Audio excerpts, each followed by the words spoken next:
Lolo, je suis heureux de te retrouver pour cette nouvelle semaine de prière inspirée dans laquelle tu vas être encouragé à persévérer jusqu'à ce que tu puisses obtenir ce que le Seigneur t'a promis. C'est ce qui est écrit dans la parole. C'est par la foi et la persévérance que les anciens ont obtenu ce qui leur était promis. Et ce que Dieu t'a dit, il va le faire. Dieu ne ment pas, il est fidèle à sa parole. Et pendant cette semaine, c'est un invité spécial qui va t'encourager, le pasteur Ghislain Biabatantou. On est heureux de t'avoir avec nous dans Prière Inspirée. Merci pour l'excellente invitation auquel j'ai répondu avec un grand amen. Amen, amen. Très, très Merci. content que tu sois avec nous. La dernière fois qu'on s'est vu, c'était à Kinshasa. C'est là que tu es pasteur donc à l'église ICC. C'est ça. Depuis combien de temps? Depuis 3 ans. Depuis 3 ans. Ouais, Mais tu es originaire de Brazza. Oui, je suis originaire de Brazza, où j'ai été envoyé pour la première fois en mission en 2010. Ouais. Voilà. Et comme petite anecdote, j'ai rencontré à ce moment-là, avant que je parte, je rencontrais Michael et puis Yveline. Donc on s'est vu juste quelques jours avant que j'aille en mission. Ah ouais, c'est ça, ouais. Et là, on se revoit. Voilà. On est 14 ans après. C'est fou. Dieu est fidèle. On est content de t'avoir. Et Merci beaucoup. comme chaque lundi, on salue une ville en particulier. Bien sûr, vous pouvez que saluer Brazzaville. Alors, Brazzaville, que le Seigneur vous bénisse. C'est quoi une des spécialités locales de nourriture à Brazza? C'est le poisson salé. Poisson salé. Ouais. Poisson salé aux aubergines. Et quelque chose qu'on peut voir, visiter à Brazza en particulier? Ah là là. Moi, je dirais le fleuve, parce qu'on se bat avec Congo-Kinshasa. Ouais, voilà, donc, savoir c'est à qui le fleuve, quoi. Voilà, à qui le fleuve. Et à qui garde le fleuve. Qui garde le fleuve. En tout cas, que le Seigneur vous bénisse. Ah, merci. Ouais, vraiment. Beauté Nabino. Voilà, Beauté Nabino. Beauté Nabino. Voilà. Que le Seigneur vous bénisse. Et comme chaque lundi également, on partage la devise de prière inspirée. Alors, quels que soient les problèmes que tu rencontres, et ce jusqu'à l'imminent retour de Jésus, arrête-toi pour prier et lire ta Bible tous les jours. Marche dans l'amour et dans l'esprit. Persévère dans la foi et dans la sainteté. Pendant cette pensée, aujourd'hui, je veux partager avec toi sur la 3e partie de la devise de prière inspirée, le fait de persévérer. Avec ce titre, s'arrêter, marcher, tenir ferme. En fait, j'ai repris simplement le titre d'un vieux livre que j'ai lu il y a très longtemps, de Watchman Nee. Donc, s'arrêter, marcher, tenir ferme.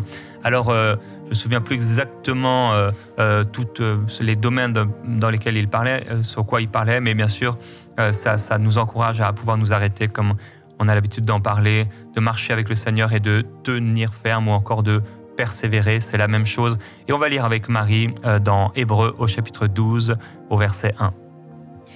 Nous donc aussi, puisque nous sommes environnés d'une si grande nuée de témoins, rejetons tout fardeau et le péché qui nous enveloppe si facilement et courons avec persévérance dans la carrière qui nous est ouverte, ayant les regards sur Jésus. Amen, voilà, ayant les regards sur Jésus.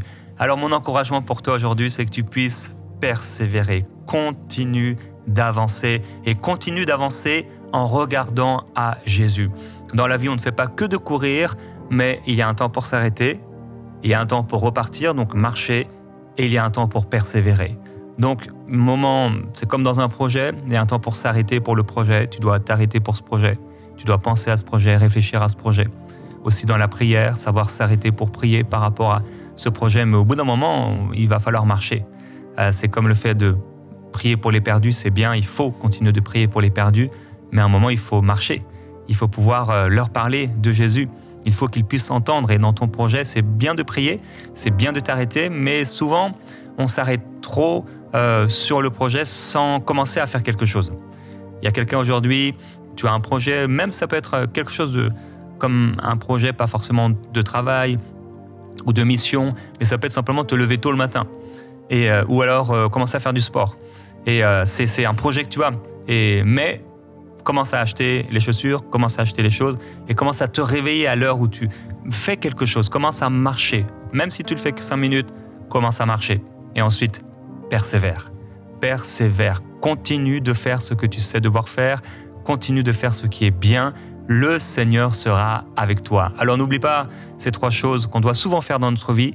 S'arrêter, marcher, commencer à faire et marcher dans ce que le Seigneur nous appelle à faire mais ensuite on doit persévérer. C'est par la foi et la persévérance que les anciens ont obtenu ce qui leur était promis. Et je suis persuadé que le Seigneur qui a commencé cette belle œuvre dans ton cœur et qui a mis dans ton cœur ce projet, cette mission, cet appel, cette décision, il sera avec toi pour l'amener jusqu'au bout, car Dieu est fidèle à sa parole. Et on va entrer dans l'encouragement du jour, donc avec notre invité, le pasteur Ghislain.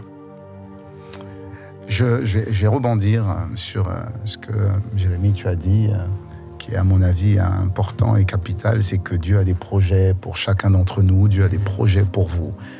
Il est dit dans la parole, j'ai pour vous des projets de paix et non de malheur afin de vous donner un avenir et de l'espérance. Donc les projets de Dieu, ce sont les promesses de Dieu à votre égard. Dieu a des promesses merveilleuses pour vous et ces promesses sont appelé à s'accomplir, parce que quand Dieu donne des promesses et quand Dieu vous donne un projet, lui ne persévère jusqu'à l'accomplissement de ces fameux projets.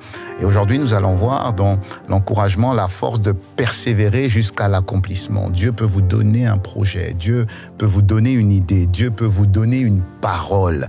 Et une fois que Dieu vous donne une parole, ce qui est magnifique avec Dieu, c'est qu'il commence en vous donnant une promesse ou une parole, et ensuite c'est à vous justement de peut-être vous arrêter, réfléchir sur ce projet, ensuite commencer à marcher par rapport à ce que Dieu vous a dit, et surtout à persévérer.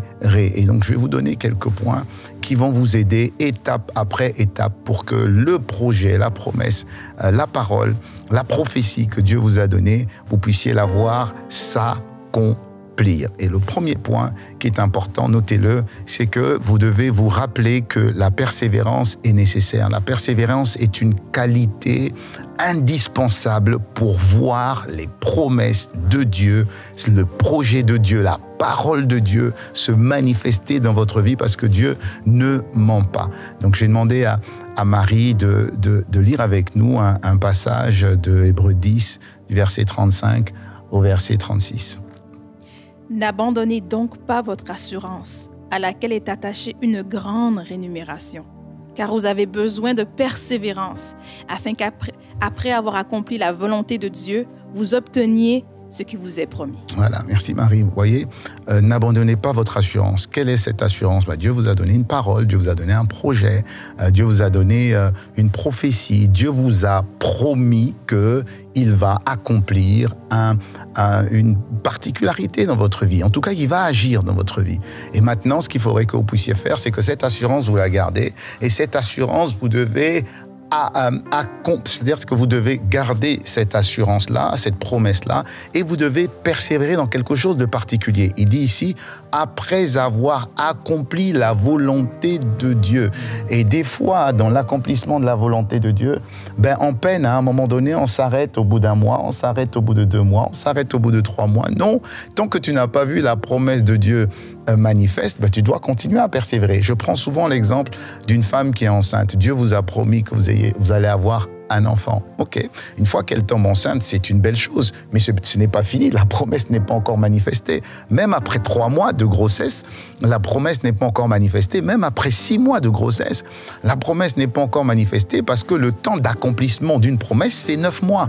Et des fois, on est tellement pressé, on veut tellement que la promesse arrive, mais si la promesse, par exemple, la promesse d'un bébé, c'est 9 mois, et que le bébé arrive à 5 mois, la promesse, elle ne sera pas accomplie, et donc la bénédiction de Dieu, elle ne sera pas parfaite, parce que la Bible dit que c'est la bénédiction de Dieu qui enrichit, elle ne se fait suivre d'aucun chagrin. Et donc des fois, le manque de persévérance fait que vous recevez beaucoup trop tôt ce que Dieu a promis, et ensuite ce que Dieu a promis, comme ce n'est pas accompli, la bénédiction, elle se transforme des fois avec des problèmes derrière, avec des soucis derrière, parce que la promesse a besoin de son accomplissement. Donc le temps d'accomplissement de cette promesse-là, c'est pendant ce temps d'accomplissement, vous devez continuer à être fidèle à la volonté de Dieu, en fait. Continuez de faire ce que Dieu vous demande de faire.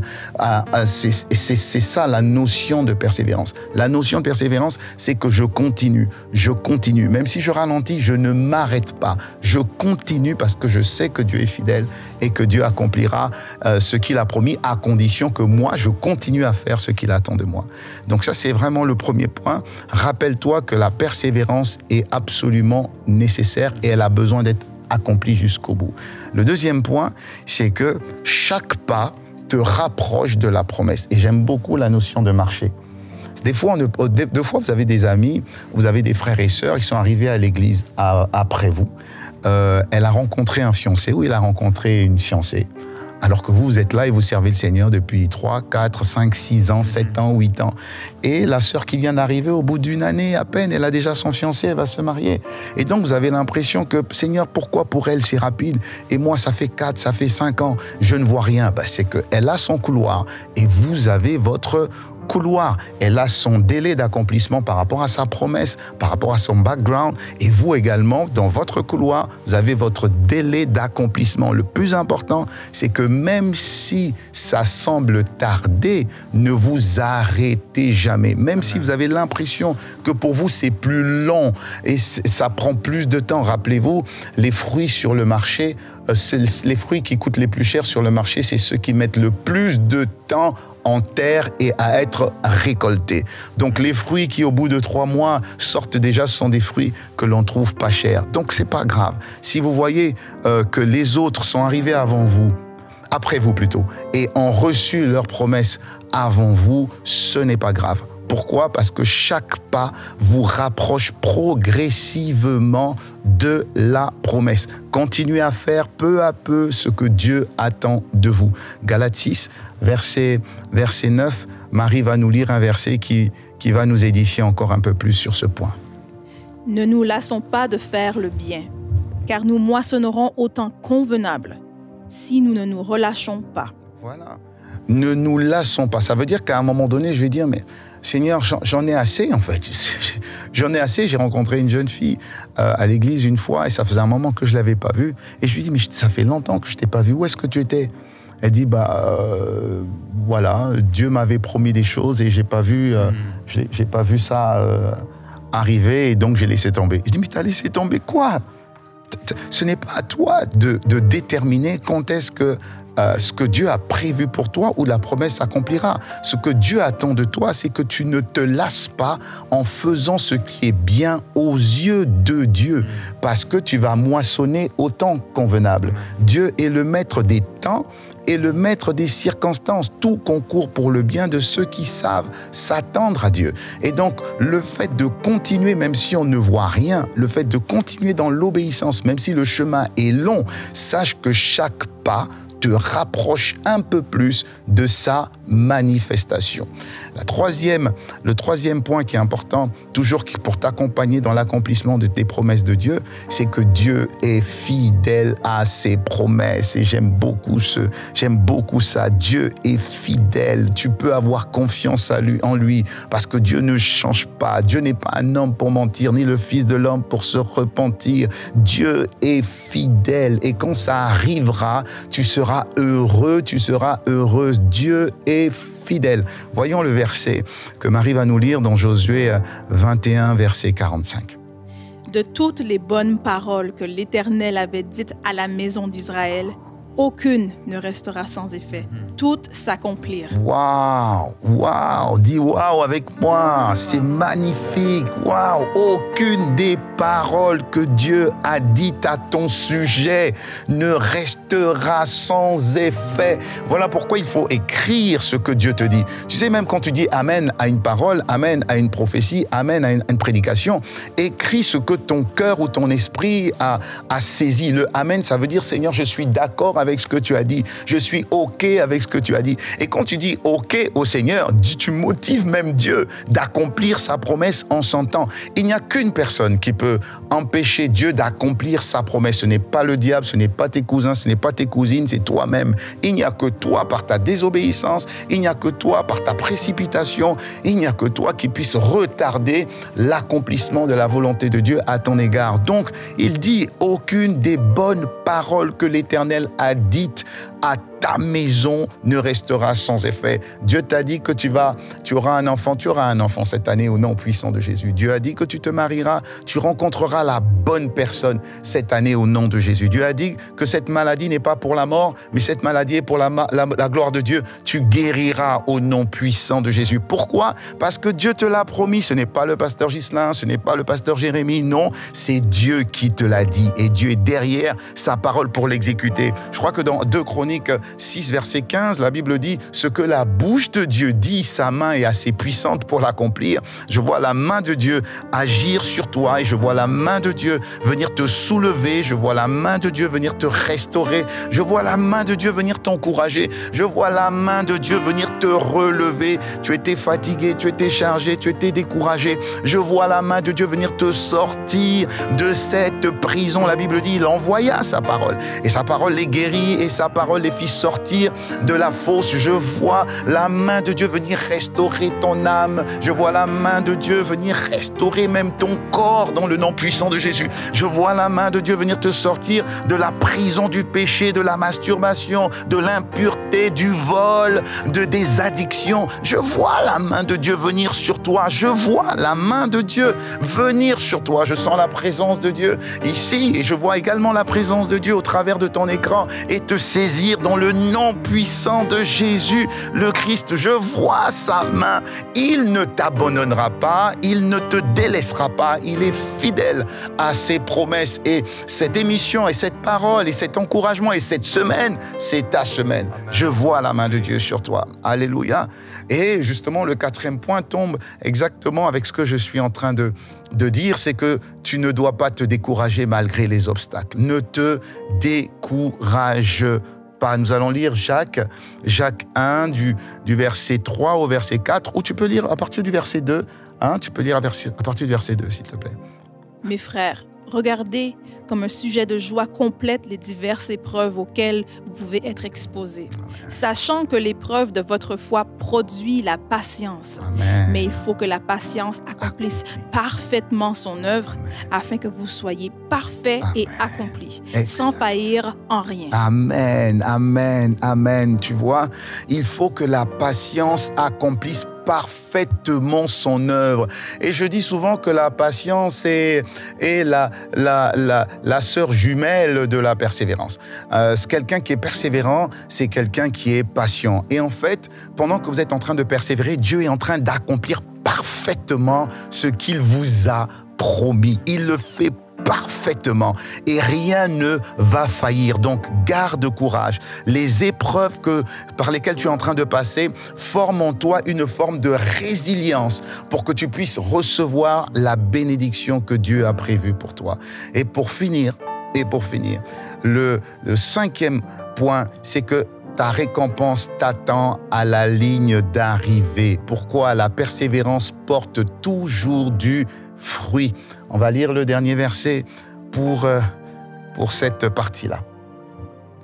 Romains 5, du verset 3 au verset 4. Bien plus, nous nous glorifions même des afflictions, sachant que l'affliction produit la persévérance, la victoire dans l'épreuve et cette victoire, l'espérance. Alléluia, alléluia. La récompense est pour celui qui franchit la ligne d'arrivée. La récompense sera toujours sur celui qui franchit la ligne d'arrivée. La fin d'une chose vaut mieux que son commencement. Tu as bien commencé, finis bien. Et tu vois, la persévérance portera toujours du fruit. On récompense toujours celui qui franchit la ligne d'arrivée. Pas forcément en Christ, c'est pas forcément le premier qui va franchir la ligne d'arrivée qui aura la victoire. En Christ, c'est tous ceux qui franchissent la ligne d'arrivée qui ont une récompense. Donc même si tu es le 4e, le 5e, le 10e ou le 15e ou le 100e, ce n'est pas grave. Quand tu vas franchir la ligne d'arrivée, le ministère angélique et le Seigneur Jésus et le Saint-Esprit vont t'acclamer parce que tu auras franchi la ligne d'arrivée et tu auras persévéré. Voilà ce que nous voulions te partager par la persévérance qui t'emmène jusqu'à l'accomplissement des promesses. Amen. Merci Seigneur. Alors on va prier ensemble avec toi maintenant. Tu es face à ce projet, tu es face à cette idée, tu es face à ce désir et également cette décision que tu dois prendre et et le temps passe et il y a comme un sablier et c'est long et tu te dis mais quand est-ce que ça va se finir et quand est-ce que le sable sera tombé pour que j'obtienne enfin ce qui m'a été promis. Et je veux prier pour toi, Père Céleste. Ta parole est puissante et ta parole nous encourage, ta parole nous réconforte, ta parole nous fait du bien, ta parole nous relève. Oui, cette parole nous fortifie. Et je te remercie parce que aujourd'hui tu as envoyé ta parole pour fortifier quelqu'un qui manque de patience. Par l'impatience, ton peuple dans le désert a fait bien des erreurs. Par l'impatience, on peut prendre bien des décisions et le regretter amèrement. Et Père, je prie que ce ne soit pas le partage de mon frère, de ma sœur, mais qu'elle puisse avoir la patience, fruit de l'esprit que tu as déposé dans son cœur, qu'elle puisse se développer dans son âme, afin qu'il obtienne exactement ce que tu lui as montré, ce que tu lui as dit. Père, je prie afin que cette patience produise un fruit comme on l'a entendu. Elle produira un fruit pour ta gloire. Je te bénis, Seigneur, et je te remercie parce que tu fortifies quelqu'un aujourd'hui qui avait les mains baissées, le dos courbé, fatigué, lassé, découragé, comme si cette chose n'allait jamais arriver. Mais tu es fidèle. Tu es fidèle à ta parole, Seigneur. Tu vas le faire, tu vas agir et tu vas te glorifier. Nous te louons, Seigneur Jésus-Christ.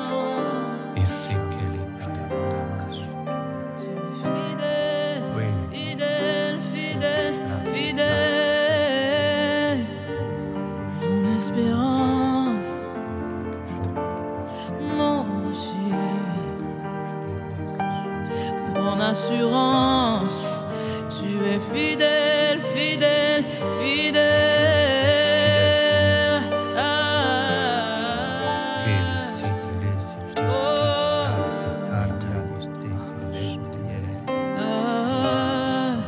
Je reste fidèle, fidèle, fidèle.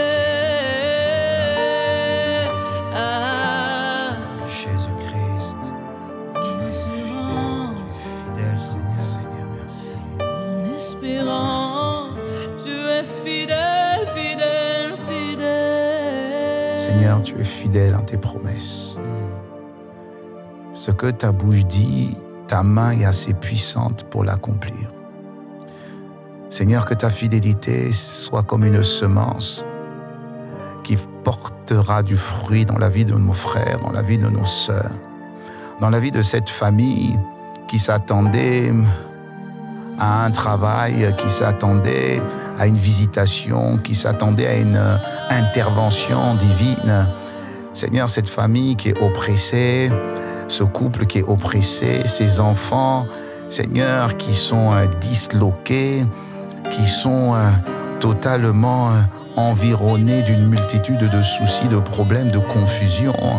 Seigneur, tu es fidèle pour rétablir la paix, là où il y avait la confusion, pour rétablir l'union, là où il y avait la division, pour rétablir l'amour, là où il y avait la haine, pour rétablir, Seigneur, la victoire, là où il y avait l'échec. Seigneur Père, nous nous unissons en prière, selon qu'il est écrit, que quand deux s'accordent, oui, Seigneur, tout ce qu'ils demandent, cela leur est donné. Seigneur, nous intercédons pour toutes ces familles. Seigneur, nous nous inclinons devant toi. Seigneur, nous te supplions d'intervenir, nous te supplions d'agir. Tu as dit que nous devons nous entretenir et nous supporter et prier les uns pour les autres. Seigneur, conformément à ta parole, Seigneur, nous te supplions là où il y avait une famille qui n'avait même plus le feu de la prière, là où il y avait un couple qui n'avait même plus le feu de la prière, là où il y avait un mari qui n'avait même plus les épaules assez larges pour porter son épouse et ses enfants malgré les soucis, les défis. Seigneur, tu redonnes cette foi. toi. Seigneur, tu redonnes cette confiance que tu es le Dieu fidèle et qui accomplit ses promesses. La Bible dit qu'il est bon d'attendre en silence le secours de l'Éternel, notre Dieu. Seigneur, merci pour ta fidélité qui agira, Seigneur, qui agira durant ce mois, qui agira avant la fin de cette année, avant la fin. Seigneur, Karouche Tema Andosia, des échéances, Karouche Tema Endosia. Tu es fidèle, tu es fidèle. Que ta puissance agisse et que ta fidélité jaillisse dans le nom puissant de Jésus. Tu as dit que ceux qui se confient en toi ne seront jamais dans la confusion. Ne laisse pas ce couple dans la confusion, cette famille dans la confusion. Ne laisse pas cette maladie, Seigneur, bloquer ton témoignage et laisser ce serviteur de Dieu dans la confusion. Jamais, jamais. Tu es fidèle avec ceux qui t'honorent. Nous te supplions. Tu es fidèle. Tu es fidèle. Tu es fidèle. Alléluia. Il y a quelqu'un, tu es dans cette épreuve depuis longtemps et pourtant tu as compté sur Dieu, tu as prié, mais aussi le Seigneur a mis des personnes autour de toi, quelqu'un autour de toi et ce n'est pas manquer de foi que d'aller voir un frère, que d'aller voir une sœur afin qu'il puisse prier pour toi, mais c'est s'accorder dans la foi. Et Dieu te rappelle qu'il t'a entouré et que n'attends pas d'être au plus bas, n'attends pas d'être profondément découragé au point même de ne plus envie, presque plus envie d'aller à l'église, comme si tu es dans une fosse et il n'y a plus d'espoir. Mais Dieu te dit que tu peux aller vers les frères de foi qui marchent avec moi et tu seras encouragé par leurs prières. Seigneur, merci de ce que tu fais alors que ce frère, cette sœur va voir quelqu'un de foi. Il sera relevé par la prière. C'est toi qui nous as appelés à prier les uns pour les autres. Merci pour l'humilité, Seigneur. Je prie alors que ton serviteur a parlé de résilience. Je prie pour cette résilience. Père, c'est pour plusieurs aujourd'hui une révélation et quelque chose que tu vas créer dans leur cœur. Père, je prie pour ton peuple afin qu'ils puissent connaître cette résilience, savoir ce que c'est le vivre et te laisser faire, te laisser agir, te laisser régner, te laisser contrôler. Merci pour l'œuvre de l'Esprit qui nous amène à être résilients, qui nous amène à te laisser le contrôle, qui nous amène à être forts dans l'épreuve. Je te loue, Seigneur Jésus. Je te remercie, Père. Ce n'est pas parce qu'il y a la tempête que tu n'es pas là. Ce n'est pas parce qu'il y a une épreuve que tu n'es pas là. Ce n'est pas parce que même il y a une oppression que tu n'es pas là. Tu es là, Seigneur. Et tu nous feras tenir debout jusqu'à la fin. Je déclare sur mon frère qu'il tiendra ferme. Il tiendra debout. Je déclare sur ma sœur qu'elle tiendra debout car tu as le pouvoir de la faire tenir debout jusqu'à la fin. Oui, je te loue, Seigneur.